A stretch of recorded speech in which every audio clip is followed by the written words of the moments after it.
The Apollo University, University of Leicester, 35 lakhs fees for 3-year BTech CSE UK. Israel versus Iran, ఈ రెండు దేశాల మధ్యలో యుద్ధ వాతావరణం ఇప్పుడు చూస్తుంటే ఎవరన్నా ఒక మాస్టర్ మైండ్ వెనకాల ఉండి ఈ యుద్ధానికి కారణమని అనుకోవాలా? జాయింట్గా ఆపరేట్ చేసి ఇస్రాయల్ మీద దాడి చేసినా కానీ ఇస్రాయల్ గెలిచారు.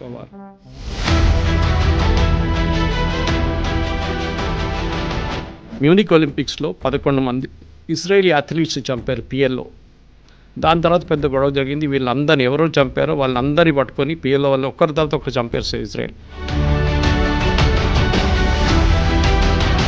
ఎంతసేపు ఇరాన్ ఇజ్రాయెల్ని ఫినిష్ చేయాలి అన్న ఆలోచన అది కేవలం మతపరంగానే చూస్తామా, లేకపోతే డామినెన్సా, లేకపోతే పవర్ కోసమా? Why is Israel being targeted now and then? ఇండియాని ఎందుకు టార్గెట్ చేస్తారండి? పాకిస్తాన్ కానీ మిగతా ఇస్లామిక్ నేషన్స్, టర్కీ చేస్తున్నారు, అజర్బైజాన్ చేస్తున్నారు. Why is India targeted? Hindu nation.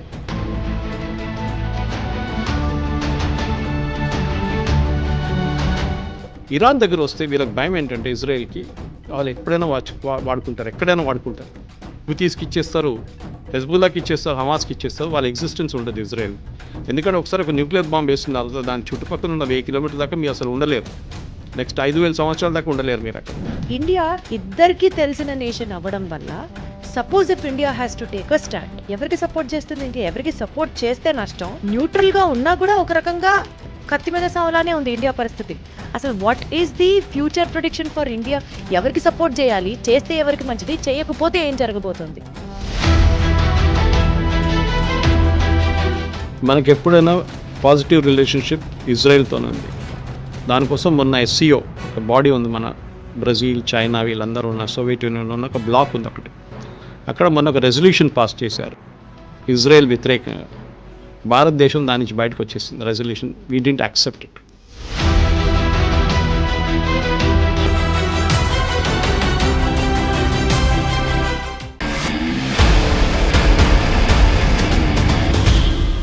ఇదొక రియల్ స్టోరీ కాదు, ఇదొక రియల్ ఫిక్షన్ కాదు, కానీ this is the real fire which is happening in between Israel and Iran.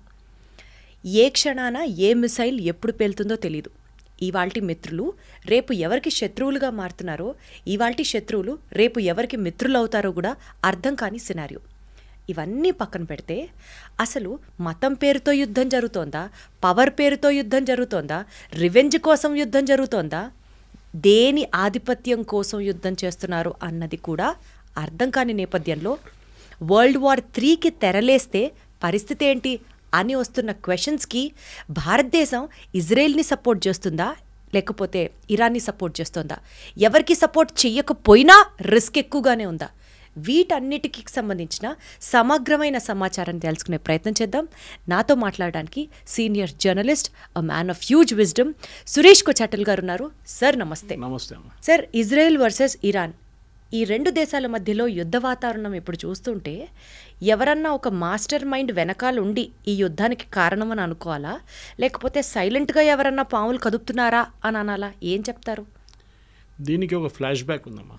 Flash back వెళ్ళాల్సి వస్తుంది.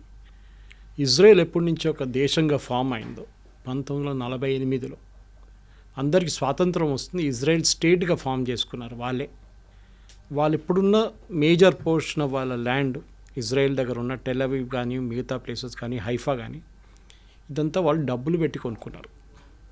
ఆ టైంలో 48, 46, 47లో మొత్తం డెజర్ట్ ఉండేది కంప్లీట్గా, అక్కడ ఏం లేదు. సో అక్కడున్న అరబ్స్ ఏం చేశారంటే, ఇక్కడ ఏం చేసుకుంటాం మనం, ఈ పంటలు ఏం చేసుకోలేము, ఇక్కడ అసలు నీళ్ళు లేవు, ఎందుకు పనికిరాని ప్లేస్ అని చెప్పేసి ఇజ్రాయలీస్కి, జూస్కి ఇది అమ్ముకుంటే వెళ్ళిపోయారు ల్యాండ్. అది వీళ్ళు కొనుక్కొని మొత్తం పోర్షన్ వాళ్ళ దగ్గర వచ్చినప్పుడు వాళ్ళు స్టేట్ ఆఫ్ ఇజ్రాయెల్ ఫామ్ చేసుకున్నారన్నమాట. స్టేట్ ఆఫ్ ఇజ్రాయెల్ ఫామ్ చేసిన తర్వాత మన అందరికి తెలుసు, జూస్కి ముస్లిం నేషన్స్కి ఎప్పుడు పడదు. ఇప్పుడున్న ఇజ్రాయెల్ చుట్టుపక్కల ఉన్న జార్డన్, సిరియా, లెబనన్, ఈజిప్ట్, ఇంకా ఇటువైపు ప్యాలెస్టైన్, వీళ్ళెవరికి ఇజ్రాయెల్తో పడదు. అందరికన్నా ముందు మనకు తెలుసు 6 Day వార్ అని ఒక వార్ జరిగింది ఇజ్రాయెల్ మీద. ఈ అందరు కలిసి దాడి చేసిన 6 Day వార్లో వీళ్ళందరూ ఒకటే జాయింట్గా ఆపరేట్ చేసి ఇజ్రాయెల్ మీద దాడి చేసినా కానీ ఇజ్రాయెల్ గెలిచారు వారు. దాంట్లో చాలా మటుకు ఈజిప్ట్ దగ్గర ఉన్న కొంచెం ల్యాండ్, జార్డన్ దగ్గర ఉన్న కొంచెం ల్యాండ్ మొత్తం గుంజుకున్నారు ఇజ్రాయెల్. తర్వాత మనం చూసాం Yasser Arafat PLO, Palestine Liberation Organization చీఫ్గా ఉండి టెర్రరిస్ట్ గ్రూప్ నుంచి వాళ్ళకి నార్మల్ గ్రూప్కి వచ్చారు. దాని తర్వాత ఇత్సాక్ రబీన్తో అగ్రిమెంట్ సైన్ చేసి పీస్ అగ్రిమెంట్ సైన్ చేసినప్పుడు ఒక శాంతి వాతావరణం వచ్చింది ఆ ఏరియాలో. కానీ దాని ఇజ్రాయెల్ తర్వాత వర్సెస్ ఆ మిగిలిన 6 నేషన్స్కి శాంతి వాతావరణం వచ్చిందని చెప్తున్నారు. అంటే వాళ్ళందరూ వెనకకి వెళ్ళిపోయారు. పిఎల్ఓ మెయిన్గా ప్యాలెస్టైన్ లిబరేషన్ ఆర్గనైజేషన్ ఇజ్రాయెల్ని అంగీకరించారు. Israel has a right to exist అని. ఎందుకంటే అరబ్స్కి ఒక ప్రాబ్లం ఏంటంటే ఇజ్రాయెల్ అని రాష్ట్రం ఉండకూడదు. ఈ బేసిక్ ఇప్పుడున్న కూడా అదే ప్రాబ్లం. మీరు చూడండి, ఇరాన్ ఏమంటున్నారు, Israel has no right to exist. అంటే ఇజ్రాయెల్ ఒక దేశంగా ఉండకూడదు, వాళ్ళని మొత్తం వైపౌట్ చేయాలి, జ్యూస్ అనే కమ్యూనిటీ ఉండకూడదు. ఇది వాళ్ళు ఇప్పుడు కాదు, ఇది మన కింగ్ సోలమన్ టైం నుంచి వస్తున్నాం మనం. ఇన్ఫ్యాక్ట్ లోకంలో ఒకటే దేశం ఉంది, ఎప్పుడైనా జ్యూస్కి పారిపోయి వచ్చినప్పుడు వాళ్ళని రండి మా దగ్గర ఉండండి అని చెప్పడానికి లోకంలో ఒకటే దేశం ఉండే ఆ టైంలో. You talking of from the king Solomon time నుంచి, అది భారతదేశం. నాకు ఇప్పుడు కూడా గుర్తుంది, మా ఇంటి నుంచి కేరళలో ఉన్న మా విలేజ్ నుంచి 16 కిలోమీటర్ దూరం క్రాంగనూర్ అని చెప్పి పెద్ద ఒక పోర్ట్ ఉండే ఒక టైంలో. దాని తర్వాత ఒక సునామీ వచ్చినప్పుడు మొత్తం కొట్టుకుపోయింది. అది 17th century 16th centuryలో. అప్పుడు దాన్ని కొడుంగలూరు అంటారు ఆ ప్లేస్ని. వెరీ సీకోస్ట్ దగ్గర ఉంటుంది. జ్యూస్ వచ్చి ఫస్ట్ ల్యాండ్ చేసిన ప్లేస్ అది ఇండియాలో. ఇంకోటి ముంబై వైపు కూడా ల్యాండ్ అయ్యారు, అప్పుడు బాంబే. అక్కడ కూడా అక్కడున్న రాజు రండి మాతో ఉండండి అని చెప్పి వాళ్ళకి స్థలం ఇచ్చారు. ఇక్కడ కూడా వాళ్ళకి పెద్ద ఒక స్థలం ఇచ్చారు. వాళ్ళు ఫస్ట్ సినగాగ్ అక్కడ కట్టుకున్నారు, అంటే వాడు గుడి అనుకోండి. అక్కడ నెక్స్ట్ వాళ్ళు కొచ్చిన్కి వెళ్ళారు. మీరు ఇప్పుడు కూడా కొచ్చిన్కి వెళ్తే జ్యూ టౌన్ అని పెద్ద టౌన్ ఉంది అక్కడ ఓల్డ్ కొచ్చిలో, ఫోర్ట్ కొచ్చిలో. కంప్లీట్ జ్యూస్ ఉండేటోళ్ళు అక్కడ, కానీ ఇప్పుడు అందరు వెళ్ళిపోయారు. ఇప్పుడు ఒక 20 మంది ఉన్నారు అక్కడ అంతే. సో చాలా తక్కువ, కానీ అక్కడ పెద్ద ఒక సినగాగ్ ఉంది, చాలా బ్యూటిఫుల్ సినగాగ్ అది. సో జ్యూస్ అనే ఒక కమ్యూనిటీని మనం ఎట్లా అంటే వాళ్ళని ఉండనీయట్లేదు. ఈ అరబ్ నేషన్స్కి జ్యూస్ అంటే అస్సలు పడదు. అది ఇప్పుడు కూడా చూడండి, ఎవరైనా కానివ్వండి. ఇప్పుడు వీళ్ళ కాన్సెప్ట్ ఏంటంటే from the river to the sea is Palestine అని. రివర్ అంటే జార్డన్ రివర్ ఒకవైపు, సీ ఒకవైపు. ఇక్కడ ఇజ్రాయెల్ ఉన్నారు, ఇటువైపు జార్డన్, ఇటువైపు ఏమో ఇప్పుడున్న గాజా స్ట్రిప్.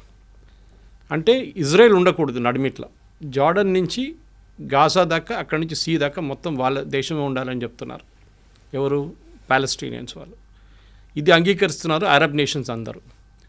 ఇన్ఫ్యాక్ట్ ఈ పీస్ డీల్ సైన్ చేసిన తర్వాత కూడా మనకు అందరు తెలుసు, దానికన్నా ముందు మ్యూనిక్ ఒలింపిక్స్లో 11 మంది ఇజ్రాయేలీ అథ్లీట్స్ చంపారు పిఎల్లో. దాని తర్వాత పెద్ద గొడవ జరిగింది. వీళ్ళందరినీ ఎవరో చంపారో వాళ్ళందరినీ పట్టుకొని పిఎల్లో వాళ్ళని ఒక్కరి తర్వాత ఒకరు చంపారు సార్ ఇజ్రాయెల్.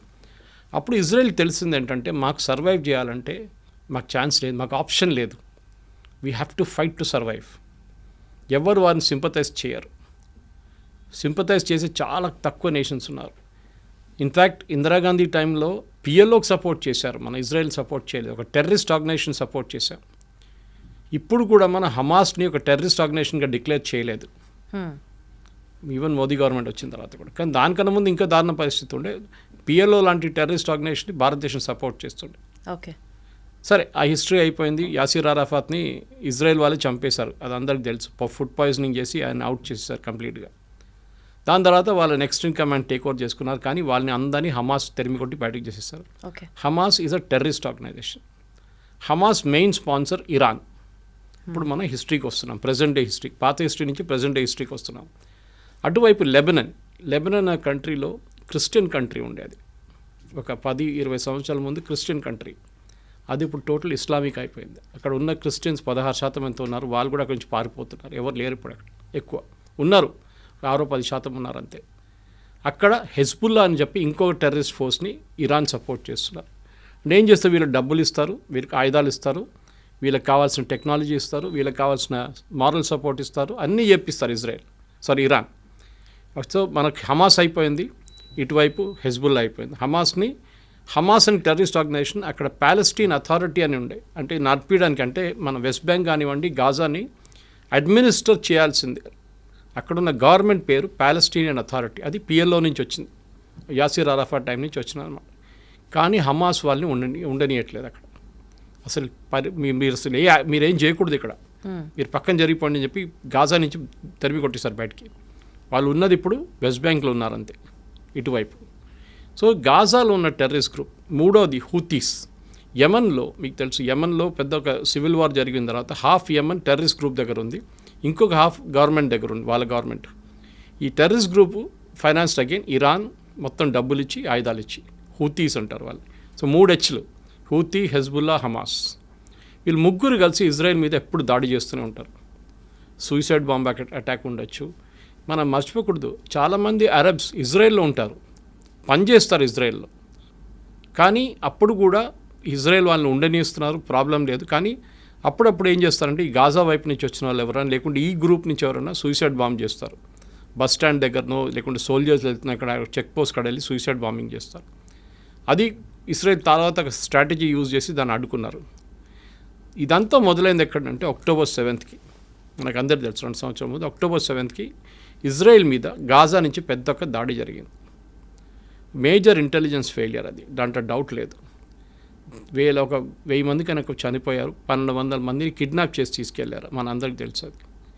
దాంట్లో ఇప్పుడు కూడా 48 మంది వాళ్ళ దగ్గర ఉన్నారు, పాలస్టీనియన్ టెర్రరిస్ట్ దగ్గర ఉన్నారు, హమాస్ దగ్గర. హమాస్ ఏం చేశారంటే అక్కడున్న హెల్త్ మినిస్ట్రీ వాళ్ళ దగ్గర ఉంది, అక్కడున్న హాస్పిటల్ కానివ్వండి, స్కూల్ కానివ్వండి, దాని కింద ఇరాన్ నుంచి వచ్చిన డబ్బులు పెట్టి ఒక 10 సంవత్సరాల నుంచి టనల్స్ కట్టుకున్నారు, అండర్గ్రౌండ్ టనల్స్. ఈ అండర్గ్రౌండ్ టనల్స్లో దాచుకుంటారు, ఎందుకంటే వీళ్ళు పైన ఎక్కడ ఉంటే ఇజ్రాయెల్ వచ్చి బాంబు చేసేస్తారు. సో టనల్స్లో ఉంటారని వాళ్ళ స్ట్రాటజీ అది. కానీ ఇజ్రాయెల్ ఇంటెలిజెన్స్ నేను చెప్పినట్లు మొస్సాడ్ వాళ్ళ చాలా ఎఫెక్టివ్, వాళ్ళకి పిన్ పాయింట్ అక్యురసీతో చెప్తారు ఈ బిల్డింగ్లో ఉన్నారు అని క్లియర్గా చెప్పినప్పుడు కొడతారు. అది ఇస్మాయిల్ హనియా ఇరాన్లో కొట్టినట్లు కానివ్వండి, నస్రుల్లాని మన లెబనాన్లో కొట్టినా కానీ, వీళ్ళందరినీ ఎక్కడున్నా కానీ ఇక్కడున్న హమాస్ వాళ్ళ టెర్రరిస్ట్ గ్రూప్ లీడర్స్ కూడా టార్గెట్ స్పెసిఫిక్ కొడతారన్నమాట. సో ఏం చేస్తారంటే ఇప్పుడు హమాస్ని కంప్లీట్గా ఫినిష్ చేసేసారు, కానీ ఇప్పుడు కూడా గాజాలో నడుస్తుంది. డైలీ 2-3 ఇజ్రాయలీ సోల్జర్స్ చనిపోతున్నారు, కానీ ఆల్మోస్ట్ వైప్అవుట్ చేసేసారు గాజా నుంచి. అటువైపు వైప్అవుట్ ఉంది, కానీ ఇంకా ఉన్నారు వాళ్ళు హైలీ ట్రైన్డ్ వాళ్ళు. అంటే హైలీ ట్రైన్డ్ అంటే మోటివేటెడ్. అదే టైంలో లెబనాన్ వైపు మొత్తం ఫినిష్ చేసేసారు అక్కడ కూడా. నస్రుల్లాని చంపిన తర్వాత నెక్స్ట్ లెవెల్ లీడర్షిప్ వచ్చిన తర్వాత వాళ్ళని కూడా చంపేశారు. సో నెక్స్ట్ వచ్చి హూతీస్ని US చూసుకుంటున్నారు. బాంబింగ్ వేసినప్పుడు అక్కడ వాళ్ళు మిసైల్ వీళ్ళందరికీ ఆయుధాలు ఇచ్చేది ఇరాన్. ఇన్ని సంవత్సరాల నుంచి ఎవరు వీళ్ళని పట్టించుకోలేదు. US కానివ్వండి, UK కానివ్వండి, ఇరాన్ కానివ్వండి, ఇరాన్ మిసైల్స్ ఇస్తున్నా కానీ ఏం చెప్పకుండా వీళ్ళందరూ హెల్ప్ చేసుకున్నారు. కానీ ఒక స్టేట్కి ఇప్పుడు వచ్చేట్లు వచ్చిందంటే October 7 జరిగిన దాడి తర్వాత ఇజ్రాయెల్కి తెలిసిపోయింది ఈ గేమ్ ఇంకా మనం ఇట్లా ఆడుకుంటూ పోతే కాదు, కంప్లీట్గా వైప్అవుట్ చేయాలని చెప్పి టైం తీసుకొని వాళ్ళ లీడర్షిప్ని కంప్లీట్ వైప్అవుట్ చేసేసారు. హమాస్ ఫినిష్ చేసేసారు, మనందరూ సిన్వార్ బ్రదర్స్ని ఇద్దరిని చంపేశారు. ఇటువైపు ఏమో నస్రుల్లాని చంపారు, అటువైపు ఏమో ఇస్మాయిల్ హనియాని ఫినిష్ చేసేసారు. వీళ్ళందరు లీడర్స్ కూర్చుంటుంది ఖతార్లో, అది మర్చిపోకూడదు మనం. అది ముస్లిం బ్రదర్హుడ్ కానివ్వండి, మీరు ఈ హమాస్ కానివ్వండి, లెబనీస్ మిలిషియా కానీ, వీళ్ళందరూ కూర్చుంటుంది ఖతార్లో ఉంటారు. ఇరాన్ బ్యాకింగ్ ఉంటుంది. ఇరాన్కి సౌదీ అరేబియాకి పడదు, ఇరాన్కి బహ్రెయిన్కి పడదు, ఇరాన్కి యమన్కి పడదు, యమన్కి ఇరాన్కి ఒమాన్కి పడదు. ఇలా Iran is a Shia nation. Shia nation అంటే సార్, షియా అంటే వీళ్ళ ముస్లిమ్స్లో 2 గ్రూప్స్ ఉంటారు. షియా మైనారిటీ, మన హైదరాబాద్ వైపు చాలామంది షియాస్ ఉంటారు ఇక్కడ, ఎందుకంటే నిజాం ఒరిజినలీ ఫస్ట్ పర్షియా, వీళ్ళు షియాస్ అన్నమాట. ఇక్కడ సున్నీస్ మెజారిటీ ఉంటారు, 90% ఆల్మోస్ట్ సున్నీస్ ఉన్నారు వరల్డ్ వైడ్. వీళ్ళకి ఎప్పుడు ఇద్దరికి పడదు. దే డోంట్ బిలీవ్, వాళ్ళ కాన్సెప్ట్ అలాగ ఉంటుంది, ప్రాఫెట్ మొహమ్మద్ నుంచి వచ్చే కాన్సెప్ట్ అలాగ ఉంటుంది. అది కాకుండా వీళ్ళకి అంటే ఇంకా చాలా గ్రూప్స్ ఉన్నాయి. అహ్మదియాస్ ఉన్నారు, అహ్మదియాస్ని అయితే ముస్లిమ్స్ అని అసలు అంగీకరించారు ఎవరు, షియాస్ సున్నీస్ ఇద్దరు. సో మన దగ్గర కూడా చూస్తాం, మన పాకిస్తాన్ వైపు నిన్న కూడా దాడి జరిగింది అహ్మదియాస్ మీద అన్నమాట. సో చాలా మటుకు ముస్లిమ్స్లో చిన్న గ్రూప్స్ ఉన్నాయి, కానీ మేజర్ గ్రూప్స్లో సున్నీస్, షియా. సో ఈ షియా నేషన్ ఉన్న ఇరాన్ని వీరెవరు సీరియస్గా తీసుకోరు. ఎవరు సౌదీ అరేబియా ఉండొచ్చు కానీ మిగతా. సో వాళ్ళ ఒక బలం చూపించడానికి ఇరాన్ ఏం చేశారంటే చాలా రోజుల నుంచి, అంటే అయతొల్లా ఖొమేనీ టేక్ ఓవర్ చేసుకున్నప్పటి నుంచి 70s, ఆ టైంలో దానికన్నా ముందు ఇరాన్ చాలా మోడర్న్ నేషన్ ఉండే. మీరు ఒకసారి ఆ టైం ఇరాన్ ఫోటోగ్రాఫ్స్ చూస్తే మీరు యూఎస్లో ఉన్నారా లేకుంటే ఇరాన్ అన్న మనకు డౌట్ వస్తుందన్నమాట. బీచ్లో బికినీ చేసుకుని తిరిగేది, పబ్స్ ఉండేది, అక్కడ చాలా మోడర్న్ నేషన్ ఉండేది షా ఆఫ్ ఇరాన్ ఉన్నప్పుడు. కానీ షా ఆఫ్ ఇరాన్ ఓవర్త్రో చేసి ఖొమేనీ వచ్చిన తర్వాత మొత్తం థియోక్రటిక్ స్టేట్ అయిపోయింది అన్నమాట. అంటే రిలీజియన్ బేస్డ్. వాళ్ళు ముస్లిం మహిళలు చదువుకోకూడదు, బుర్కాల్లో ఉండాలి, వాళ్ళు ఎవరితో బయట తిరగకూడదు, ఇట్లాంటి చాలా మటుకు స్ట్రిక్ట్ రూల్స్ తీసుకొచ్చారు వాళ్ళు. అట్లా ఉన్నప్పుడు ఏమైపోయింది, థియోక్రటిక్ స్టేట్ అయిపోయింది. కొమ్యూని చనిపోయిన తర్వాత నెక్స్ట్ కమ్యూని వచ్చారు, నడుస్తూనే ఉండే వాళ్ళ రూల్ నడుస్తుంది ఇంకా. కానీ వీళ్ళేం చేస్తారంటే వీళ్ళకి మెయిన్ ఎనిమీ ఇజ్రాయెల్ మీద దాడి చేయాలి. వీళ్ళు డైరెక్ట్గా చేయరు. నేను చెప్పిన ఈ 3 గ్రూప్తోని చేపిస్తారు, హూతీస్, హమాస్, హెజ్బుల్లా 3 హెచ్లతో పని చేయించుకుంటారు వీళ్ళు. చాలా రోజుల నుంచి ఇజ్రాయెల్ పోన్లే అని చెప్పి ఊరుకున్నారు. కానీ October 7 జరిగిన తర్వాత their patience also ran out. వీళ్ళని వన్స్ ఫర్ ఆల్ ఫినిష్ చేసేసారని చెప్పి దిగారు వీళ్ళందరూ కలిసి. సో ఇజ్రాయెల్ గ్రేటెస్ట్ అడ్వాంటేజ్ ఏంటంటే వాళ్ళ మీద ఎప్పుడు దాడి జరుగుతూనే ఉంటుంది. నేను చెప్పాను చూడండి, 6 Day వార్ జరిగింది, ఇంకోటి యామ్ కిపూర్ వార్ అని ఇంకోటి ఉండే. వాళ్ళ హోలియెస్ట్ హాలిడే రోజు దాడి చేశారు వాళ్ళ మీద. ఇప్పుడు మన దగ్గర దివాళీ రోజో లేకుంటే దసరా రోజు మనందరం కొంచెం రిలాక్స్ అవుతాం, కానీ మన ఆర్మీ రిలాక్స్ కారు. కానీ వాళ్ళ టైంలో వాళ్ళ ఆర్మీ కూడా కొంచెం రిలాక్స్ అయిపోతారు ఆ టైంలో. చాలా ఫెస్టివల్స్ అంటే వాళ్ళు చాలా సీరియస్గా తీసుకుంటారు. అదే రోజు దాడి చేశారు, ఓమ్ కిపూర్ అని చెప్పి. వాళ్ళ holiest days in there calendar అనమాట. ఆ వార్ కూడా ఇజ్రాయెల్ గెలిచారు. సో వీళ్ళకేంటంటే ఇప్పుడు ఇరాన్కి మేజర్లీ ప్రూవ్ చేయడానికి, అంటే మేము సౌదీ అరేబియా కన్నా పెద్దది, టర్కీ కన్నా మేము పెద్దవాళ్ళం అని చెప్పి వీళ్ళు మిసైల్ టెక్నాలజీని చాలా చోట్ల నుంచి కొనుక్కున్నారు. ఒకటి మెయిన్లీ నార్త్ కొరియా దగ్గర నుంచి కొనుక్కున్నారు వీళ్ళు టెక్నాలజీ అంతా. ఇంకోటి కొంచెం టర్కీ దగ్గర నుంచి కొనుక్కున్నారు. ఈ టెక్నాలజీని వీళ్ళు వాడుకున్నారు. దీని తర్వాత వీళ్ళు న్యూక్లియర్ అంబిషన్స్కి వచ్చేసారు. అక్కడే ప్రజెంట్ గొడవ అంతా మొదలైందన్నమాట. So you have to understand the historical context. దానికోసం మీకు ఫ్లాష్ బ్యాక్ అని చెప్పాను. 100% సార్, నాకు అంతా అర్థమైంది. థ్యాంక్ యూ సో మచ్ ఎంత క్లియర్గా ఎక్స్ప్లెయిన్ చేసినందుకు. ఫస్ట్ ఆడియన్స్కి కూడా హిస్టరీ తెలిస్తే ఇంకా ఎక్కువ ఫాలో అవుతారు. సార్ ఇప్పుడు కమింగ్ టు ది పాయింట్, అసలు ఇజ్రాయెల్కి ఇరాన్కి మధ్యలో ఎంతసేపు ఇరాన్ ఇజ్రాయెల్ని ఫినిష్ చేయాలి అన్న ఆలోచన, అది కేవలం మతపరంగానే చూస్తామా, లేకపోతే డామినెన్సా, లేకపోతే పవర్ కోసమా, లేదా ఆయిల్ డామినెన్స్ కోసం, ప్రపంచవ్యాప్తంగా ఆయిల్ మా దగ్గర నుంచే ఉండాలి అన్న ఆ స్టేట్మెంట్ కోసమా? అసలు ఎందుకు, why is Israel being targeted now and then? ఇండియాను ఎందుకు టార్గెట్ చేస్తారండి? పాకిస్తాన్ కానీ మిగతా ఇస్లామిక్ నేషన్స్, టర్కీ చేస్తున్నారు, అజర్బైజాన్ చేస్తున్నారు. Why is India targeted? Hindu nation. Okay, Hindu nation అంటారు. కానీ మన దగ్గర ఉన్న ముస్లిమ్స్ ఆఫ్టర్ ఇండోనేషియా తర్వాత మన దగ్గర అందరికన్నా పెద్ద సెకండ్ లార్జెస్ట్ ముస్లిమ్స్ ఉన్న దేశం భారతదేశం. మీరు అడిగిన మతం పరంగా కాదు ఇది బేసికలీ వీళ్ళ లాజిక్. నేను స్టార్టింగ్ మీకు ఎక్స్ప్లెయిన్ చేశాను. Israel has no right to exist. రేపు చెప్తారనుకోండి పాకిస్తాన్, భారతదేశంగా ఉండనే అసలు వాళ్ళకి అర్హత లేదు, వాళ్ళని ఫినిష్ చేసేయాలంటే మీరు ఎట్లా రియాక్ట్ అవుతారు? మా దేశం, మా ప్రాబ్లం మీకెందుకు అని చెప్పి ఇజ్రాయెల్ ఏం చేశారంటే, సరే వీ హ్యావ్ టు ఎగ్జిస్ట్. మా మీద ఆల్రెడీ 2-3 పెద్ద యుద్ధాలు జరిగినాయి మా మీద, మేము అన్నీ గెలుచుకున్నాం. ఇంకోటి అక్కడ ఒక చుక్క నీళ్ళు పడదు, వర్షం పడదు. అప్పుడు కానీ వాళ్ళ అగ్రికల్చర్లో నంబర్ 1 ప్రొడక్షన్, టెక్నాలజీలో దే ఆర్ నంబర్ 1, మిలిటరీ టెక్నాలజీలో దే ఆర్ సూపర్. వాళ్ళ ఐరన్ డోమ్ చూసాం చాలా మటుకు. మనం ఇజ్రాయెల్ గురించి చెప్తున్నాను. ఇరాన్ కాదు, ఇరాన్ అక్కడి నుంచి కొనుక్కున్నారు దొంగతనంతో. అది పాకిస్తాన్ చేసినట్లనే. పాకిస్తాన్ న్యూక్లియర్ టెక్నాలజీ జర్మనీ నుంచి దొంగతనం తీసుకొచ్చిన మనిషి ఏక్యూ ఖాన్. ఆయన సెటప్ చేశారు వాళ్ళ న్యూక్లియర్ అంబిషన్స్. ఇన్ఫ్యాక్ట్ ఆ టైంలో 1980s 90sలో ఇజ్రాయెల్ ఆఫర్ చేశారు ఇండియాకి, మేము పాకిస్తాన్ దగ్గర ఉన్న న్యూక్లియర్ టెక్నాలజీని మొత్తం ధ్వంసం చేస్తాం, ఇప్పుడు ఇలాగా ఇరాన్ మీద చేస్తున్నాడు, దాడి చేస్తామంటే అప్పుడున్న కాంగ్రెస్ గవర్నమెంట్ ఒప్పుకోలేదు. ఆలోచించండి, అప్పుడు చేస్తుంటే మనకి థ్రెట్టే ఉండదు పాకిస్తాన్ దగ్గర. సరే దాని పక్కన పెడదాము. ఇప్పుడు ఇరాన్ కేసులో ఏమైందంటే, ఇరాన్కి న్యూక్లియర్ టెక్నాలజీ వాళ్ళ చేతికి దొరికింది, వాళ్ళకి యురేనియం దొరికింది, ఇంపోర్ట్ చేసుకోవచ్చు మీరు ఫర్ పీస్ఫుల్ పర్పసెస్. కానీ పీస్ఫుల్ అని ఇరాన్ ఎప్పుడు ఉండరు, మన అందరికి తెలుసు. వాళ్ళకి అంబిషన్ ఏంటంటే, ఒకటి మాకు వరల్డ్లో మేమే నంబర్ 1 లీడర్. అంటే ఒకవైపు టర్కీ ఏమంటున్నారంటే మేమే ఒరిజినల్ ఖలీఫా, అక్కడి నుంచి మా లైనేజ్ డైరెక్ట్ ప్రాఫెట్ మొహమ్మద్ నుంచి మాకే, మేము ఖలీఫేట్ మేమే. ఒటువైపు సౌదీ అరేబియా ఏమంటున్నారు, హోలియెస్ట్ సైట్స్ మా దగ్గర ఉంది, మెక్కాన్ మదీనా మా దగ్గర ఉంది, we are the original Muslim Islamic nation. ఇంకోవైపు పాకిస్తాన్, మన అసీం ముని స్టేట్మెంట్ చూసుంటారు, we are the second after Saudi Arabia, మేమే సెకండ్ లార్జెస్ట్ ఇస్లామిక్ నేషన్ అంటున్నారు. ఇప్పుడు ఇరాన్ అంటున్నారు మేమేం చేయాలి, మేము కూడా మా పవర్ చూపించాలని చెప్పి వీళ్ళు న్యూక్లియర్ ప్రాసెసింగ్ స్టార్ట్ చేశారు. ఆల్రెడీ వాళ్ళ దగ్గర బ్యాలిస్టిక్ టెక్నాలజీ ఉంది. బ్యాలిస్టిక్ అంటే మీకు ఒక 100 కిలోమీటర్ నుంచి 500-600 కిలోమీటర్ కొట్టచ్చు మీరు. ఇప్పుడు 1000 కిలోమీటర్ కూడా ఉంది, మిసైల్స్ కొట్టచ్చు.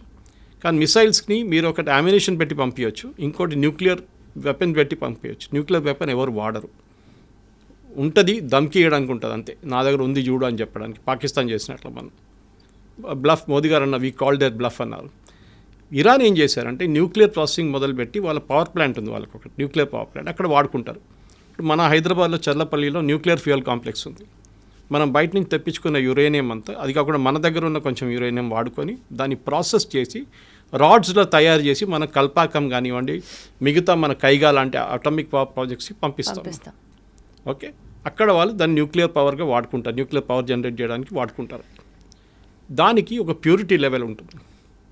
ఓకే, అంటే మీరు వెపన్ గ్రేడ్కి వెళ్ళాలంటే న్యూక్లియర్ సివిలియన్ యూస్కి మీకు 20-40% ప్యూరిటీ ఉంటే చాలు. 40 కూడా చాలా ఎక్కువ. కానీ మీరు 60% దాకా ప్యూరిటీ మీరు, అంటే సెంట్రిఫ్యూజ్ అంటారు దాన్ని. మీరు కాలేజ్లో మనం ఫిజిక్స్ కెమిస్ట్రీ ఎక్స్పెరిమెంట్ చేస్తున్నప్పుడు ట్యూబ్స్ పెట్టి ట్యూబ్స్లో కొన్ని లిక్విడ్ సెంట్రిఫ్యూజ్ చేస్తారు, దాన్ని ఫాస్ట్గా తిప్పుతాం. దాని నెక్స్ట్ టెక్నాలజీ చాలా advance technology, same centrifuge technology nuclear యురేనియంలో యూజ్ చేస్తారు ప్యూరిటీ తీసుకురావడానికి. వీళ్ళు కూడా ఏం చేశారంటే ఇరాన్ ఈ కొంచెం రిలాక్స్గా ఉన్న టైంలో యూఎస్ కానీ వీళ్ళని కానీ బయట నుంచి ఏదో ఇంకో పేరు చెప్పి ఆ సెంట్రిఫ్యూజ్ తెప్పించుకున్నారు. సో వీళ్ళు ప్యూరిటీ ఎక్కువ చేస్తాడం మొదలు పెడితే యూఎస్ వాళ్ళు ప్రెషర్ పెట్టిన తర్వాత మేము బాంబ్ చేస్తాం మీ మీద అని చెప్పిన తర్వాత వాళ్ళు ఏం చేశారు, international atomic energy agency IAEA, వీళ్ళు వరల్డ్ వైడ్ ఒక వాచ్ డాగ్ అంటాం మనం.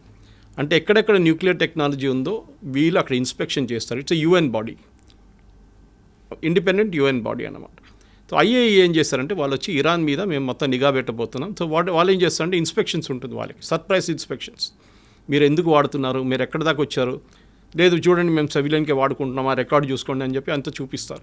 అది కాకుండా వాళ్ళు CCTV కెమెరా పెడతారు, చాలా హై రెజల్యూషన్, కంటిన్యూస్ మానిటరింగ్ ఉంటుంది ఇరాన్ మీద అన్నమాట. మన మీద కూడా ఉంటుంది, ఒక్కొక్కసారి మనం కూడా డిస్క్లోజ్ చేయాల్సి వస్తుంది.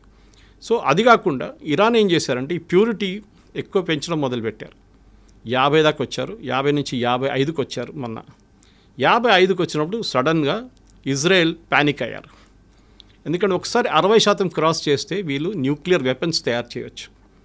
యురేనియం ప్యూరిటీ 60% కన్నా ఎక్కువ అయితే you can make nuclear weapons. అప్పుడు దాకా మీ సివిలియన్ యూస్కి వాడుకుంటారు. ఆ టైంలో అమెరికా నెగోసియేషన్స్ మొదలుపెట్టారు. మీకు గుర్తుంటుంది, ప్రెసిడెంట్ ట్రంప్ ఇరాన్తో మాట్లాడడం, ఫస్ట్ రౌండ్, సెకండ్ రౌండ్ బహ్రెయిన్లో జరిగింది, ఒమాన్లో జరిగింది టాక్, కానీ ఇక్కడికి వెళ్ళట్లేదు. ఎందుకు ఇరాన్ ఫైనల్ ఏమేంటంటే మాకు బాంబు కావాలి.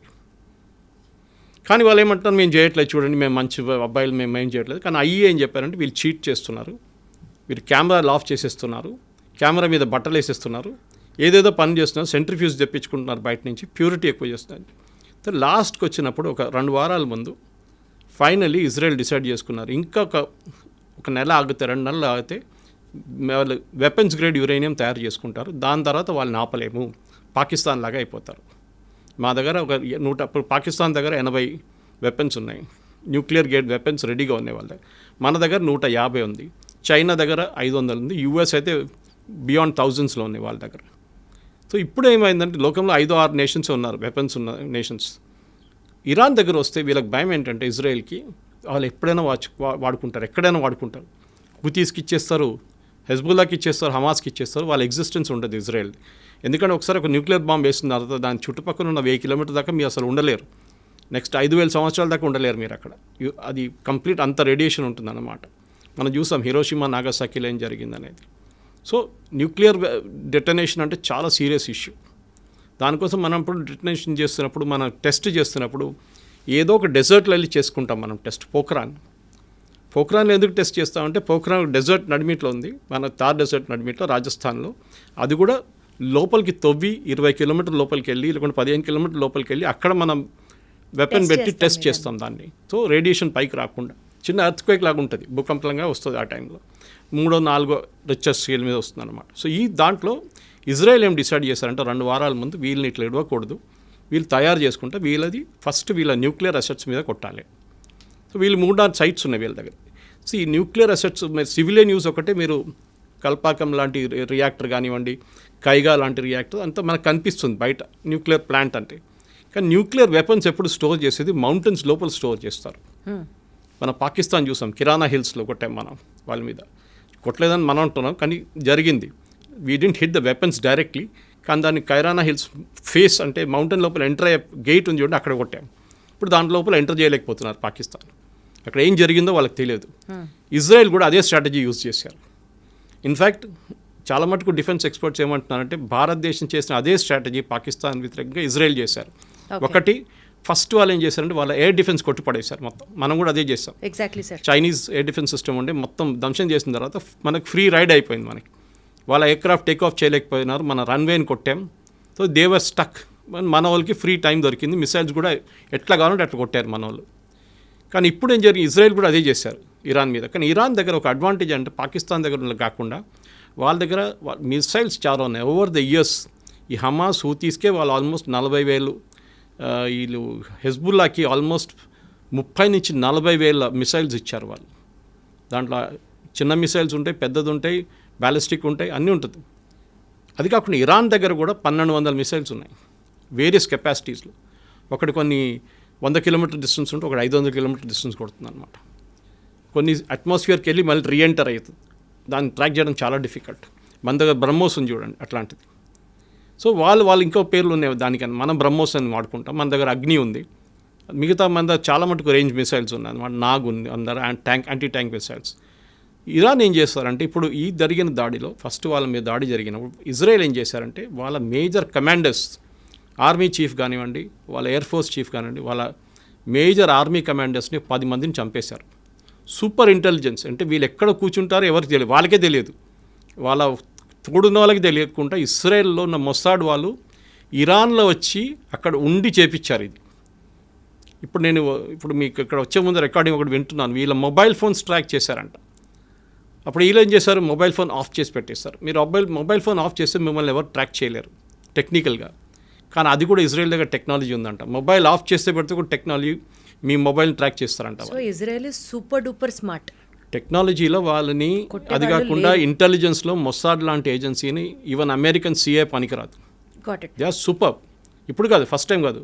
వాళ్ళ మ్యూనిక్ ఒలింపిక్స్లో 11 మంది అథ్లీట్స్ని చంపిన వాళ్ళు 8 మంది వచ్చి చేశారు. మెయిన్ టెర్రరిస్ట్ 8 మందిని వాళ్ళు చంపారు. తర్వాత ఒక్కరినైతే ఒక 20 సంవత్సరాల తర్వాత వెళ్ళి బ్రెజిలియన్ జంగిల్లో వెళ్ళి కొట్టారు. ఆలోచించండి. మొసాడ్ ఇస్ చాలా సూపర్. వాళ్ళు చాలా ప్లేసెస్లో అసాసినేషన్ చేశారు ఇలా ఎనిమీస్ మీద అనమాట. ఇజ్రాయెల్ ఎనిమీస్ ఎక్కడకుండా వాళ్ళ మీద చేశారు. అది కాకుండా ఇప్పుడు జరిగిన మొన్న దాంట్లో ఫస్ట్ వీళ్ళ ఆర్మీ లీడర్షిప్ మొత్తం కొట్టేశారు. న్యూక్లియర్ సైంటిస్ట్ని చంపేశారు. దీనికన్నా ముందు కూడా చేశారు. ఈవెన్ యూఎస్ చేశారు. సొలైమానీ బాంబింగ్ ఒకటి ఉండే, ఫేమస్ బాంబింగ్ ఒకటి, అక్కడ కూడా వాళ్ళు చేసింది అదే. ఇప్పుడు మన హెజ్బుల్లా బాంబింగ్ చూసాం. హెజ్బుల్లాది మీటింగ్ జరుగుతున్నప్పుడు నస్రుల్లాని కొట్టారు. అది కూడా బంకర్ 3 ఫ్లోర్ల కింద. బంకర్ బస్టర్ బాంబ్ అంటారు దాన్ని. అంటే బాంబు పైనుంచి డ్రిల్ చేసుకుంటూ పోతుంది. డ్రిల్ చేసి వెళ్ళి కింద ఎక్కడ ఉందో అక్కడ వెళ్ళి కంప్లీట్ బ్లాస్ట్ అయిపోతుంది అనమాట. షాక్తో చనిపోతారు, మంటలేమి ఉండదు. ఈవెన్ నసరల్లా బాడీ అట్లనే దొరికింది ఇంటాక్ట్. ఈ డైడ్ ఆఫ్ షాక్. ఇజ్రాయెల్ మనకు అదే బాంబ్ బాలాకోట్లో ఇచ్చారు. బాలాకోట్ బాంబింగ్ భారతదేశం చేసినప్పుడు మన పుల్వామా అటాక్ తర్వాత వీ డిడ్ బాలాకోట్. వాళ్ళ టెర్రరిస్ట్ గ్రూప్ మీద అటాక్ చేసాం పాకిస్తాన్లో. మనకు వాడిన బాంబ్ బంకర్ బస్టర్ బాంబ్. ఇప్పుడు ఇజ్రాయెల్ దగ్గర ఆ బాంబులు లేవు అన్నప్పుడు మనం ఇజ్రాయెల్కి ఇచ్చాం. మన దగ్గర అదే అడగబోతున్నాను సార్. ఇప్పుడు ఇండియాకి diaspora is there with Israel and Iran. And తెలియకుండానే ఇందాక కూడా మీరు అంటున్నారు కాంగ్రెస్ గవర్నమెంట్లో మనం తెలియక ఇరాన్ సపోర్టెడ్ హమాస్ గ్రూప్స్ని మనం కూడా టెర్రరిస్ట్ కాదు అనుకుంటూ but we are still supporting there. India ఇద్దరికీ తెలిసిన నేషన్ అవ్వడం వల్ల suppose if India has to take a stand, ఎవరికి సపోర్ట్ చేస్తుంది ఇండియా? ఎవరికి సపోర్ట్ చేస్తే నష్టం? న్యూట్రల్గా ఉన్నా కూడా ఒక రకంగా కత్తి మీద సావలానే ఉంది ఇండియా పరిస్థితి. అసలు what is the future prediction for India? ఎవరికి సపోర్ట్ చేయాలి? చేస్తే ఎవరికి మంచిది? చేయకపోతే ఏం జరగబోతోంది? ఇద్దరికి బ్యాలెన్స్ చేయాల్సి వస్తుందండి. మనకి ఎప్పుడైనా పాజిటివ్ రిలేషన్షిప్ ఇజ్రాయెల్తోనే ఉంది. దానికోసం మొన్న SCO ఒక బాడీ ఉంది, మన బ్రెజిల్, చైనా వీళ్ళందరూ ఉన్న సోవియట్ యూనియన్ ఉన్న ఒక బ్లాక్ ఉంది ఒకటి. అక్కడ మొన్న ఒక రెజల్యూషన్ పాస్ చేశారు ఇజ్రాయెల్ వ్యతిరేకంగా. భారతదేశం దాని నుంచి బయటకు వచ్చేసింది resolution. We didn't accept it. So ఇజ్రాయెల్కి వ్యతిరేకంగా భారతదేశం లేదు. First point. సెకండ్, ఇరాన్తో కూడా మనం ఫ్రెండ్షిప్ పెట్టుకుంటున్నాం. ఎందుకంటే ఇరాన్కి ఏం కావాలంటే వాళ్ళకి తెలుసు వాళ్ళ వైపు నుంచి ఎవరు రావట్లేదు. ఇప్పుడు చూడండి, ఈ వార్లో ఒక్క దేశం ఇంక్లూడింగ్ పాకిస్తాన్ వాళ్ళ వైపు రావట్లేదు. ఇరాన్ సపోర్టెడ్ హమాస్ గ్రూప్స్ని ఇండియా ఎందుకు సపోర్ట్ చేస్తుంది సార్? మరి ఇండియా సపోర్ట్ చేయట్లేదు, ఇండియా కండమ్ చేయట్లేదు. We are not declared them as a terrorist group. Problem ఎక్కడ వస్తుందంటే షియాస్, మన దగ్గర ఉన్న షియాస్, కశ్మీర్ వైపు షియా పాపులేషన్ ఎక్కువ. మీరు లే లదాఖ్కి వెళ్తే, లదాఖ్ ఒక యూనియన్ టెరిటరీగా తీసుకుంటే లదాఖ్లో రెండు పీసులు ఉన్నాయి. ఒకటి నేను ఒక 1 year ముందు వెళ్ళాను అక్కడికి. ఒకవైపు లే వైపు బుద్ధిస్ట్ ఉంటారు, వేరే కార్గిల్ వైపు లద్దాఖ్ది మొత్తం షియా ముస్లిమ్స్ ఉంటారు. మీరు అక్కడ వెళ్తే కాఫీ షాప్లలో, రెస్టారెంట్లలో, హెయిర్ కటింగ్ సెలూన్లలో అంత ఖొమేనీ ఫోటో కనిపిస్తుంది మీకు. They are Shias. ఇప్పుడు నేను అడిగా చాలామంది నా దగ్గర, సురేష్ గారు ఈ కశ్మీర్ నుంచి వెళ్ళారా చాలామంది అంటున్నారు, ఇరాన్కి చదువుకోవడానికి అన్నారు. నేను చెప్పాను కరెక్ట్. మిగతా ఎవరైనా ఇండియా నుంచి యూఎస్కి వెళ్తారు, యూకేకి వెళ్తారు, యూరోప్కి వెళ్తారు, కెనడాకి వెళ్తారు, ఆస్ట్రేలియాకి వెళ్తారు, కానీ ఇరాన్కి చదువుకోవడానికి ఎవరు వెళ్ళారు? నిన్న మొత్తం పెద్ద గొడవ రాత్రి కదా, మమ్మల్ని అందరిని ఎవాక్యువేట్ చేయండి ఇక్కడి నుంచి అని చెప్పి. అప్పుడు నేను కనుక్కున్నప్పుడు తెలిసిపోయింది వీళ్ళంతా కశ్మీర్ నుంచి వెళ్ళిన వాళ్ళు, షియా ముస్లిమ్స్. ఇండియాకి ఆ రకంగా కూడా అక్కడ ఒక కనెక్షన్ ఉందన్న మనకి. ఓకే. తో కశ్మీర్లో గొడవ జరిగినప్పుడు మొన్న కూడా Khamenei, the same Khamenei statement ఏమి ఇచ్చారంటే Kashmir is a disputed territory, ముస్లిమ్స్ని కశ్మీర్ భారతదేశం దగ్గర నుంచి గుంజుకోవాలని స్టేట్మెంట్ ఇచ్చారు ఖమేనీ. ఓకే. రిలీజియస్ యాంగిల్ నుంచి. కానీ మనం దాన్ని లైట్గా తీసుకున్నాం. We just condemned it. ఆయన తర్వాత దాని గురించి మాట్లాడలేదు, ఏదో ఒక రోజు జోష్లో చెప్పేసిండు అంతే. అదే టైంలో మనకి చాబార్ ఫోర్ట్ అనే పోర్ట్ ఉంది ఇరాన్లో. మన ఆ పోర్ట్ని కాంట్రాక్ట్లో తీసుకున్నాం, అంటే అవుట్సోర్సింగ్లో తీసుకున్నాం మనకు అక్కడ ఒక 6 berths ఇచ్చారు వాళ్ళు. చాలా క్రూషియల్ అది, ఎందుకంటే ఆఫ్ఘనిస్తాన్ ఎంటర్ కావడానికి పాకిస్తాన్ నుంచి వెళ్ళకుండా మనకు వెళ్ళడానికి ఒక రూట్ అది చాబార్ ఫోర్ట్. మన అక్కడ చాలా వేల కోట్లు, ఆల్మోస్ట్ 1000 కోట్లు 2000 కోట్లు పెట్టి ఆ పోర్ట్ని డెవలప్ చేస్తున్నాం. ఇరాన్ దగ్గర డబ్బులు లేవు. శాంక్షన్స్ వచ్చిన తర్వాత, యుఎస్ శాంక్షన్ పెట్టిన తర్వాత ఇరాన్ ఓపెన్లీ వాళ్ళ ఆయిల్ అమ్మలేకపోతున్నారు. ఇప్పుడు రష్యా చేస్తున్నట్లని యుక్రెయిన్ వార్ తర్వాత. కొన్ని రోజులు మనం కూడా కొనుక్కున్నాం ఇరాన్ దగ్గర నుంచి, క్రూడ్ ఆయిల్ కొనుక్కున్నాం. కానీ దాని తర్వాత మళ్ళీ పేమెంట్ ప్రాబ్లం వచ్చింది.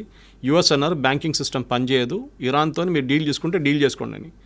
కొన్ని రోజులు మన దగ్గర రూపీ ట్రేడ్ చేసుకున్నారు, రూపీ ట్రేడ్. దాని తర్వాత బాటర్ ట్రేడ్ పెట్టుకున్నారు, మీరు మాకు బియ్యం ఇవ్వండి, మేము మీకు ఫ్యూయల్ ఇస్తామని, క్రూడ్ ఆయిల్ ఇస్తామని. సో రెండు వైపు నుంచి మీరు అడిగిన ప్రశ్నకి మనకి ఇజ్రాయెల్ చాలా కావాలి మనకి. టెక్నాలజీ వైపు మన వెపన్స్ అన్నీ మన దగ్గర. మొన్న జరిగిన పాకిస్తాన్ మీద జరిగిన దాడిలో 3 మేజర్ వెపన్స్ మ్యానుఫ్యాక్చర్ చేసేది ఇజ్రాయలీ కంపెనీస్, భారతదేశంలో జాయింట్ వెంచర్గా. దాంట్లో ఒకటి హైదరాబాద్ కూడా ఉంది, పేరు చెప్పకూడదు. హైదరాబాద్ కూడా ఉంది ఒకటి బెంగళూరులో ఉంది. సో వాళ్ళ వెపన్స్ మనం వాడుకుంటున్నాం. వాళ్ళతో జాయింట్ ఫ్రెండ్షిప్ ఉండాలి లాంగ్ టర్మ్. ఎందుకంటే ఈ అయోత్తోలో ఎప్పుడు పోతాడో తెలియదు. ఇప్పుడు కనిపించలేదు అంటున్నాం, 3 రోజులు కనిపించట్లేదు, ఎక్కడున్నారో ఎవరికి తెలియదు. ఈ రెజ్యూమ్ ఎప్పుడు పోతుందో తెలియదు. వీళ్ళేమంటున్నారంటే యుఎస్ ఇజ్రాయెల్ ఇద్దరు అంటున్నారు రెజ్యూమ్ చేంజ్, అంటే అక్కడ ఉన్న గవర్నమెంట్ని మార్చడానికి మాకేం ఇంట్రెస్ట్ ఏం లేదు, కానీ ఇరాన్ దగ్గర న్యూక్లియర్ వెపన్స్ ఉండకూడదు, అది మా అల్టీరియర్ ఎయిమ్. వాళ్ళు న్యూక్లియర్ టెక్నాలజీ పీస్ఫుల్ యూస్కి వాడుకుంటే మాకు ప్రాబ్లం లేదు, కానీ వాళ్ళు వెపన్ గ్రేడ్కి వస్తే మేము వాళ్ళని కొట్టుపడేస్తాం. అదేమి ఇప్పుడు చేస్తున్నారు. ఇప్పుడు ఏమైపోయిందంటే లాస్ట్ 3 రోజుల్లో, ఎస్పెషలీ లాస్ట్ నైట్లో చాలా మట్టుకు ఇరాన్ మీద, మేజర్ టౌన్స్ మీద, ఎస్పెషలీ తెహరాన్ కానివ్వండి, ఇంకోటి ఇస్ఫహాన్ అని చెప్పి వాళ్ళకి పెద్ద టౌన్ ఉంది. ఇన్ఫాక్ట్ ఇస్ఫహాన్కి హైదరాబాద్కి పెద్ద కనెక్షన్ ఉంది. ఇక్కడ మన వాళ్ళు ఈ పర్షియా నుంచి వచ్చిన వాళ్ళు చాలామంది హైదరాబాద్కి వచ్చి సెటిల్ అయ్యారు, ఇంక్లూడింగ్ నిజామ్స్. కంప్లీట్ డైనస్టీ అక్కడి నుంచి వచ్చారు, అసఫ్జాయి. సో వాళ్ళు ఈ హైదరాబాద్ మీరు ఎయిర్ నుంచి ఒక హెలికాప్టర్లో వెళ్ళి మీరు చార్మినార్ దగ్గర నుంచి ఒక షాట్ తీసుకొని అదే షాట్ మీరు ఇరాన్ ఇస్ఫహాన్ టౌన్ నడిమిట్లలో తీసుకుంటే 2 సేమ్ ఉంటుంది. సో ఇస్ఫహాన్ హైదరాబాద్ మోడల్ చేస్తుంది ఇస్ఫహాన్ మీద అనమాట. సో ఇస్ఫహాన్లో పెద్ద న్యూక్లియర్ ఫెసిలిటీ ఒకటి ఉంది. ఇంకోటి ఫరోల్ది చెప్పి ఇంకో ప్లేస్లో ఒక న్యూక్లియర్ ఫెసిలిటీ ఉంది. ఇదంతా మౌంటైన్స్ కింద ఉంది.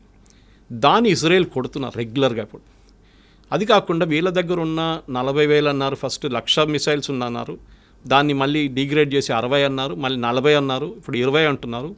ఇప్పుడు ఇరాన్ దగ్గర బహుశా ఉన్నది ఒక 15,000 మిసైల్స్. దాన్ని కూడా లాంచర్ మీద పెట్టినప్పుడు నిన్న కూడా చూసాం మనం చాలా మటుకు వీడియోలు, ఇజ్రాయెల్ కొట్టారు లాంచర్ మీద. ఎందుకంటే ఇది దివాళీ పటాకాలు కాదు కదా, ఏదో బాటిల్లో పెట్టి పంపించడానికి పైకి లాంచర్లు కావాల్సి వస్తుంది. మొబైల్ లాంచర్స్ ఉంటుంది, ఫిక్స్డ్ లాంచర్స్ ఉంటుంది. మొబైల్ లాంచర్స్ ట్రాక్ చేయడానికి డిఫికల్ట్ ఉంటుంది. పెద్ద లారీస్ ఉంటుంది, పెద్ద లారీ మీద ఒక మిసైల్ ఇట్లా పెట్టుకొని దాన్ని టిల్ట్ చేసి ఫైర్ చేస్తారు. సో దాన్ని ఆ టైం దొరుకుతుంది మీకు 1/2 hour. వీళ్ళు పైనుంచి శాటిలైట్లో చూసుకుంటూ కూర్చున్నారు ఇజ్రాయలీ. ఇమ్మీడియట్గా వాళ్ళ ఎయిర్క్రాఫ్ట్ చెప్తారు దీన్ని వెళ్ళి కొట్టరంటారా అని చెప్పి. నిన్న అదే జరిగిందన్నమాట చాలా చోట్ల. సో వాళ్ళని డిగ్రేడ్ చేస్తున్నారు ఇరాన్ని. ఒక టైం వస్తుంది, ఇంకో వారం తర్వాత 10 రోజుల తర్వాత ఇరాన్ దగ్గర మిసైల్స్ ఉండవు. అప్పుడు ఏం చేస్తారు? అదే టైం ఇజ్రాయెల్ కంప్లీట్గా దానికోసం నిన్న కూడా చూడండి, it had absolute run on Tehran. Even president Trump చెప్పారు వెకేట్ టెహరాన్ ఇమీడియట్లీ. తెహరాన్ ఖాళీ చేయండి. వాళ్ళ మీడియా మనలాంటి దూరదర్శన్ లాంటి అవుట్ఫుట్ ఒకటి ఉంది వాళ్ళకి అక్కడ, దాని మీద దాడి చేశారు. లైవ్గా చూపించారు నేను రాత్రి, చూడండి. ఒక లేడీ న్యూస్ చదువుతున్నప్పుడు లైవ్గా 9 PM బులెటిన్ కొట్టారు వాళ్ళు ఆ టైంలో కరెక్ట్గా. సో ఇజ్రాయెల్ ఏంటంటే టోటల్ డామినెన్స్. ఇప్పుడు ట్రంప్ కూడా సపోర్ట్ చేయాల్సి వస్తుంది ట్రంప్కి. వాళ్ళకు కూడా ఇంకా they have no other choice యూఎస్కి ఇప్పుడు. సో ఎలా అయితే ఇరాన్ వెపన్స్కి ఇంకా మా దగ్గర అయిపోతున్నాయి అని చెప్పే స్టేట్కి వస్తుందో, న్యూట్రల్గా బిహేవ్ చేసే పొజిషన్ నుంచి ఇండియాకి కూడా కష్టమయ్యే సిచ్యువేషన్ వచ్చింది అనుకుందాం sir. Because India wants Israel and India also has to support Iran. ఏదో ఒక పాయింట్లో మేము న్యూట్రల్గా ఉండలేము అని అనుకున్న టైంలో భారతదేశానికి స్పెసిఫిక్గా హిడెన్ సైబర్ అటాక్స్ దగ్గర నుంచి, ఆయిల్ ప్రైసెస్ విపరీతంగా పెరిగిపోవడం దగ్గర నుంచి ఎకానమీ కొలాప్స్ అవ్వడానికి కూడా ఆస్కారం ఉందా? లేదు. ఎందుకంటే ఆయిల్ ట్రేడ్లో ఇరాన్కి అంత పెద్ద షేర్ లేదు ఇప్పుడు, ఎందుకంటే వాళ్ళ మీద బ్యాన్ ఉంది కంప్లీట్గా. కానీ స్ట్రెయిట్ ఆఫ్ హోర్మూజ్ అంటాం మనం, ఒకవైపు సౌదీ అరేబియా, ఇంకోవైపు యమన్, ఒమాన్, వీళ్ళందరూ నడిమించి ఇరాన్ పక్క నుంచి ఒక స్ట్రెయిట్ ఆఫ్ హోర్మూజ్ అని చెప్పి చిన్న ఒక వాటర్వే ఉంది. దాని నుంచి ఆల్మోస్ట్ 60% వరల్డ్ ఆయిల్ అక్కడి నుంచి ఫ్లో అవుతుంది. ఆయిల్ పెద్ద పెద్ద ట్యాంకర్లో. ఇరాన్ దానికి ఆపారనుకోండి మొత్తం కొలాప్స్ అయిపోతుంది ఆయిల్ మార్కెట్. కానీ ఒకవేళ ఆయిల్ మార్కెట్ కూడా గుర్తుపెట్టుకోవాలి మనం, ఇప్పుడు రేపటి కోసం ఇవాళ కొనాం మనం. నెక్స్ట్ 1 yearకు ఉన్న కాంట్రాక్ట్ మనం సైన్ చేసుకుంటాం ఆల్రెడీ. మనని కాదు, ఏ దేశమైనా. ఇప్పుడు సౌదీ అరేబియా కానివ్వండి, అరామ్కో కానివ్వండి, అట్లాంటి కంపెనీస్తో ఒక నెక్స్ట్ 1 year 2 yearsకి అగ్రిమెంట్ ఇప్పుడే సైన్ చేసుకుంటాం. పర్ బ్యారెల్ మాకు $60, $62, $70, లేకుంటే $55, డిఫరెంట్ వేరియేషన్స్ ఉంటుంది క్రూడ్కి. లైట్ క్రూడ్, స్వీట్ ఆయిల్ అంటారు, బ్రెంట్ క్రూడ్ అంటారు, చాలా వేరియేషన్స్ ఉంటుందన్నమాట. మనం అగ్రిమెంట్ సైన్ చేసుకుంటాం, తెప్పించుకుంటాం, దాన్ని రీఫైన్ చేసుకుంటాం. రీఫైన్ చేసి మనం ఇండియన్ ఆయిల్ కానీ, భారత్ పెట్రోలియం కానీ వీరందరూ తీసుకెళ్ళి వాళ్ళ బంక్లో ఫిలప్ చేసుకుంటారు. సో రేపటికి వచ్చే వారానికి ఎప్పుడు మనం క్రూడ్ కొనాం. మనకి ఇప్పుడు ప్రాబ్లం కూడా జరిగింది అనుకోండి, దాని ఇంపాక్ట్ ఒక 6 నెలల తర్వాతనే ఉంటుంది, ఇప్పుడు ఉండదు. అది కాకుండా భారతదేశం దగ్గర యూఎస్ చేసినట్లనే మనం కూడా మోదీ గవర్నమెంట్ వచ్చిన తర్వాత స్ట్రాటజిక్ రిజర్వ్స్ అని చెప్పి ఒక కాన్సెప్ట్ పెట్టాం. అంటే మంగళూరు వైపు, ఇంకోటి వైజాగ్ వైపు ఉందనుకుంటే, ఎక్కడని చెప్పట్లేదు, పెద్ద అండర్గ్రౌండ్ ట్యాంకర్స్ తయారు చేసుకున్నాం మనం. ట్యాంక్స్ పెద్దది, చాలా పెద్దది. అక్కడ ఏం చేసుకుంటాం అంటే ఒక రిజర్వ్, ఒక నెల కోసం ఉన్న క్రూడ్ ఆయిల్ అక్కడ రెడీగా పెట్టుకుంటాం మనం. దాంట్లో ఎంత పెద్ద గొడవ జరిగినా కానీ మనకు 2 రోజులు 2 రోజులు నడిపించడానికి మన దగ్గర క్రూడ్ ఆయిల్ ఉంటుంది. సో ఆ ప్రాబ్లం ఉండదు. So we will never have a problem of crude oil problem. అది కాకుండా మన దేశం ఎకానమిక్ క్రాష్ అస్సలు ప్రసక్తే లేదు. ఎందుకంటే Iran is not a major power. Okay, అది మనం గుర్తుపెట్టుకోవాలి. ఇరాన్ దగ్గర ఉన్నది ఒకటి ఆయిల్ ఒక్కటే వాళ్ళ దగ్గర, ఇంకోటి వాళ్ళ దగ్గర ఉన్న మిసైల్ స్ట్రెంగ్త్, అది ఇప్పుడు చాలా మటుకు డిగ్రేడ్ అయిపోయింది కంప్లీట్గా.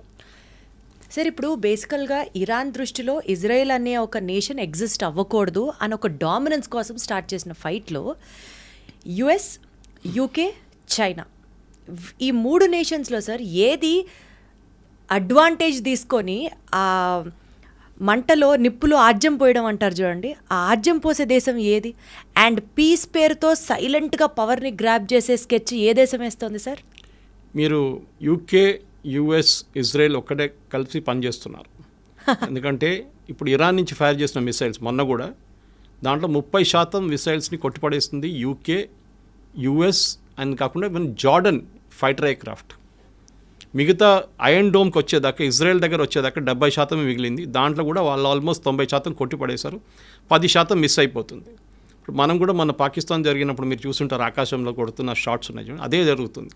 మన దగ్గర ఉన్న ఐరన్ డోమ్ S-400, అది కాకుండా దాని తర్వాత నెక్స్ట్ మన దగ్గర ఆకాష్ తీర్ ఉంది, దాని తర్వాత యాంటీ ఎయిర్క్రాఫ్ట్ గన్స్ ఉంది. నడిమిట్లో ఒక 5-6 ఉన్నాయి మిసైల్ రేంజెస్. ఇజ్రాయెల్ దగ్గర డేవిడ్ స్లింగ్ అని ఒకటి ఉంది, that is beyond 200 to 300 kilometers వచ్చే మిసైల్స్ తీసుకుంటుంది.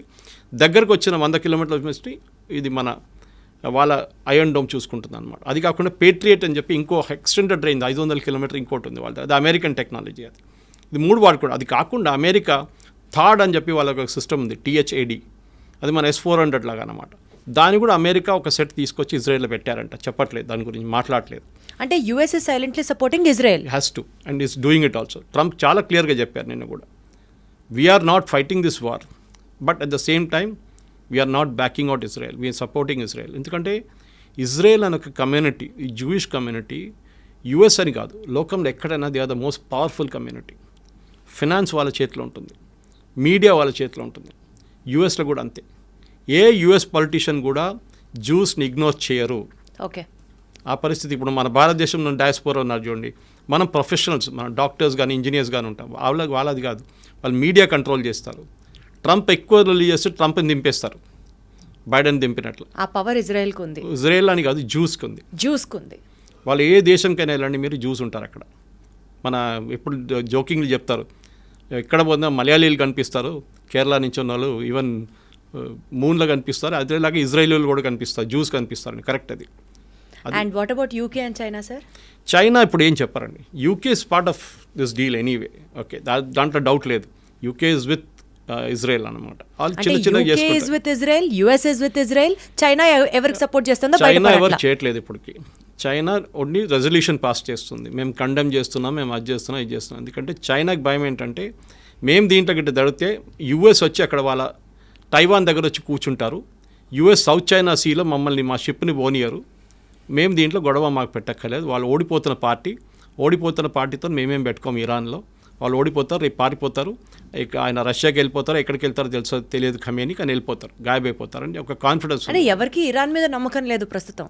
లేదు, ఎందుకంటే ఆ రెజీమ్ పవర్ పోయింది ఇప్పుడు. ఓకే, వాళ్ళు ఇన్ని రోజులు ఏమనుకున్నారంటే వీళ్ళు ఇన్విన్సిబుల్ పవర్, వీళ్ళ దగ్గర మిసైల్స్ 1,00,000 మిసైల్స్ ఉన్నాయి, వాళ్ళు ఈజీగా ట్యాకిల్ చేసుకోండి. ఇజ్రాయెల్ ఎట్లా అంటే వాళ్ళు 1 సంవత్సరం ప్లాన్ చేశారు ఈ ఆపరేషన్, రైజింగ్ లైన్ ఆపరేషన్. ఇప్పుడు మన జరుగుతున్న ఈ ఫైట్ కరెక్ట్గా ప్లాన్ చేసుకొని వాళ్ళు ఆ టార్గెట్స్ కొట్టారు. ఫస్ట్ ఆర్మీ జనరల్స్ మొత్తం వైప్అవుట్ చేసేసారు, రెవల్యూషనరీ గార్డ్ టాప్ టియర్ అంతా చేసేసారు. ఆలోచించండి, ఒక దేశంలో ఉన్న టాప్ మిలిటరీ కమాండ్ మొత్తం తీస్తే ఎట్లా ఫంక్షన్ చేస్తారు. సరే అని చెప్పి Khamenei next in command army చీఫ్ని అపాయింట్ చేశారు. ఆయన్ని 1 గంట సేపు ముందు కొట్టిపాడేశారు, ఇజ్రాయెల్ ఖతం చేశారు ఆయన కూడా. ఇప్పుడు ఆలోచించండి, భయపడతారు, కొత్తని పెడితే వాడిని కొట్టేస్తారు. సినవార్ అదే అయింది, సినవార్ చనిపోయినప్పుడు వాళ్ళు ఇజ్రాయెల్ చంపిన తర్వాత వాళ్ళ బ్రదర్ని అపాయింట్ చేశారు, వాడిని 6 నెలలలోపు వాడిని కూడా కొట్టేశారు. అదే సార్, ఇజ్రాయెల్ మాస్టర్ మైండ్తో చూసుకుంటే ఇది కేవలం ఇజ్రాయెల్ వర్సెస్ ఇరాన్లా చూడాలా, లేకపోతే is this paving a way for third world war? Third world war ఇక్కడ జరగదండి, it's only a concept. First world war, second world war ఎందుకు జరిగింది? చిన్న కిడ్నాపింగ్ ఇన్సిడెంట్తో జరిగింది first world war. Second world war ఒక మిస్అండర్స్టాండింగ్తో స్టార్ట్ అయింది. దాని తర్వాత వీళ్ళందరూ వచ్చి పడ్డారు, జర్మనీ కానివ్వండి, ఫ్రాన్స్ కానివ్వండి, తర్వాత లాస్ట్ యూఎస్ కూడా వచ్చి పడ్డారు. అలా ఒక్కొక్క దేశం కలుసుకుంటూ వెళ్తే వరల్డ్ వార్ ఎప్పుడు జరగదు. ఫస్ట్ ఆఫ్ ఆల్ అందరికీ first world war, second world వార్లో trade was not a big thing.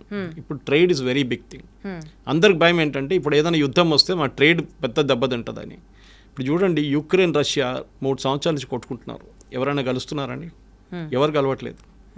రష్యాకి తెలుసు మేము ఇది గెలవలేము మొత్తం, కానీ యుక్రెయిన్ తెలుసు మేము కూడా గెలవలేము అని చెప్పి, కానీ కొట్టుకుంటున్నారు. అదే సార్, ఒక్కొక్కళ్ళ శత్రువు ఒక్కొక్కళ్ళకి మిత్రుడు అవుతారంటారు కదా. Enemies my friend. ఎగ్జాక్ట్లీ అలానే కనుక ఆలోచిస్తే ఇప్పుడు రష్యా అండ్ ఇజ్రాయెల్ ఫ్రెండ్స్ అయిపోతున్నారు, బికాజ్ ఆల్రెడీ వాళ్ళిద్దరూ ఒకరికొకరు సపోర్ట్ చేసుకుంటున్నారు. ఇలా ఒక్కొక్క దేశం యాడ్ చేసుకుంటూ వెళ్తే రేపు ఒక పెద్ద విధ్వంసం జరుగుతుందా అని భయం వేస్తుంది. ఏం కాదండి, వాళ్ళ సెల్ఫిష్ ఇంట్రెస్ట్ చూసుకుంటున్నారు. రష్యాకి ఇప్పుడు టైం లేదు.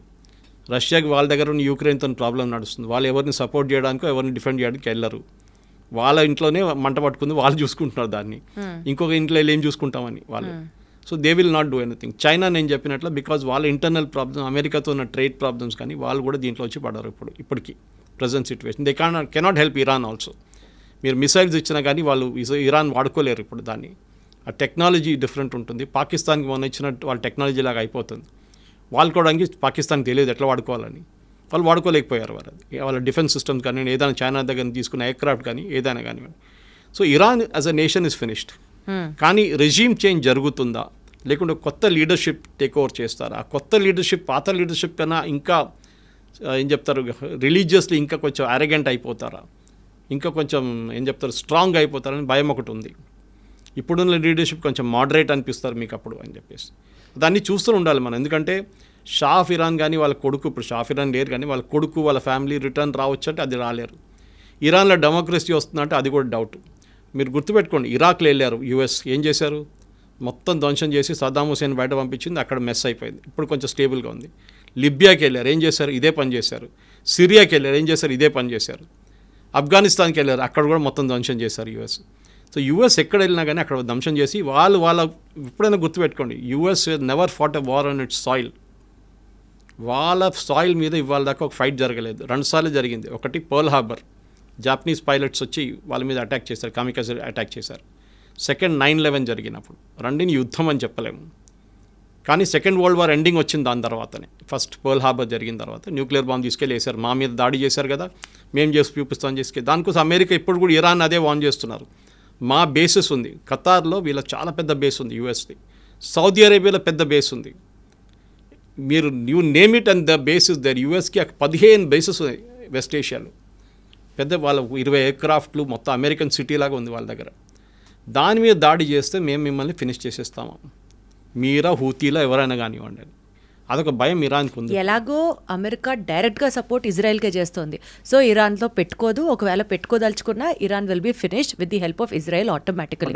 సరే, ఈ నేపథ్యంలో ఏ మిసైల్ ఎప్పుడు పేలుతుందో తెలీదు ఇరాన్ మీద. ఇరాన్ రెజీమ్ ఎంత మారుతున్నా, ఆ చేంజింగ్ ఓవర్ చూసుకుంటున్నా సరే, but still if Israel is very specific about Iran finish చేసే నేపథ్యంలో one shocking incident where India should also be equally ready for or well equipped for foresee చేసుకుంటూ India కూడా జాగ్రత్త పడాల్సిన సిచ్యువేషన్ ఏమైనా మీ ప్రెడిక్షన్లో ఉందంటారా? What do have to say about it? Nuclear, ఎందుకంటే ఫోర్డ్రో కానివ్వండి, వాళ్ళది నాన్స్ 2 న్యూక్లియర్ ఫెసిలిటీస్ మీద దాడి జరుగుతుంది.